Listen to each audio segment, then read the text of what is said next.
You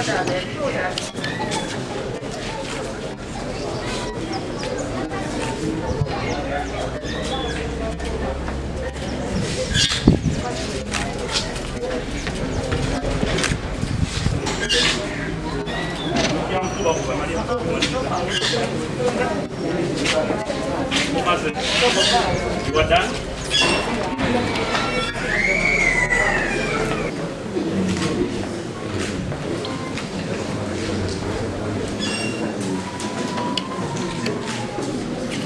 Now I don't give you any let's clear. What you're going to do now I don't give you you can't put it. Let's clear view.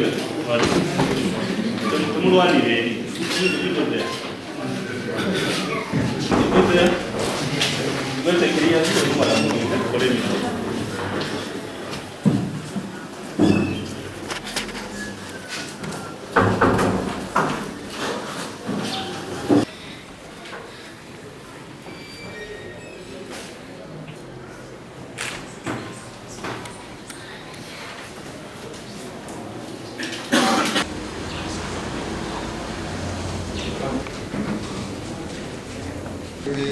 Sarah Mulira.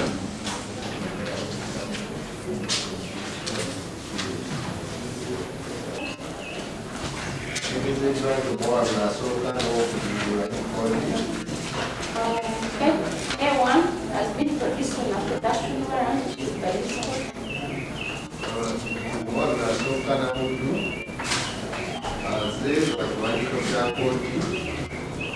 However, not the production warrant that was taken, rather she was arrested.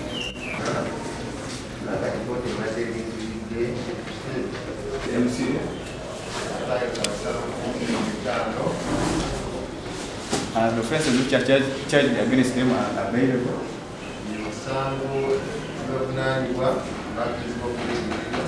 And you should have the sureties in court for A1 and A2. We are ready to present. The sureties for Namudu. Senyon.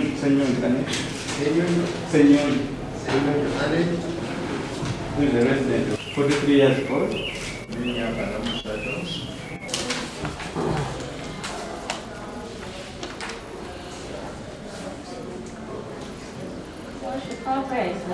application or objection is sustained. The application is Where individual? What is what? It is Chirep Zone LC1.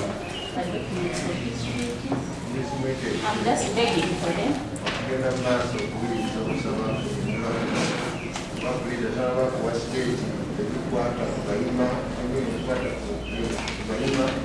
I've not had a chance to verify the same.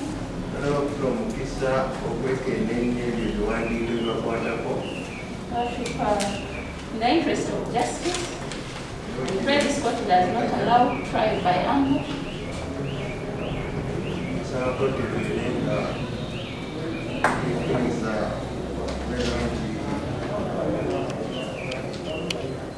Pray that this bail application is deferred until we are available the documents.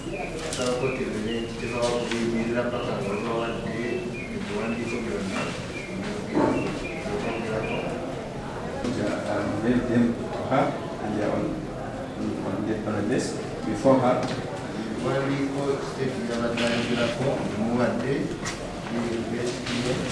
And otherwise, and your worship, verification of documents.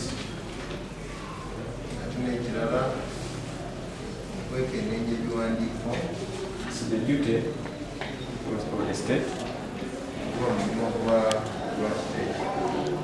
And since we have available there to her.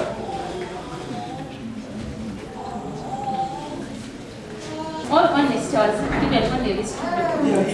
When I was standing up, that is when council started giving me the document. Okay, fine. Yes. So I think council should be vigilant. vigilant enough in this application to avail me in advance so that I'm able to respond. Sharing is inherent in nature.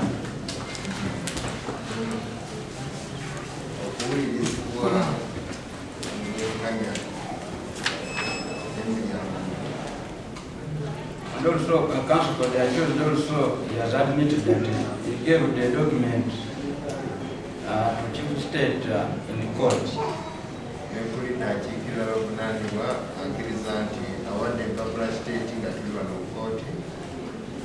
This may not be enough time for the Chief State to verify the document.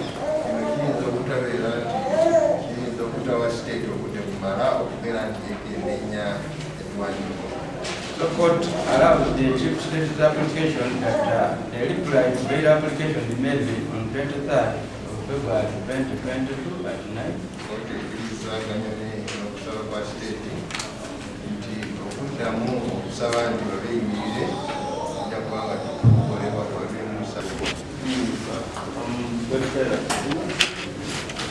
I'm an advocate. Yes. When you look at the charge sheet, count 6.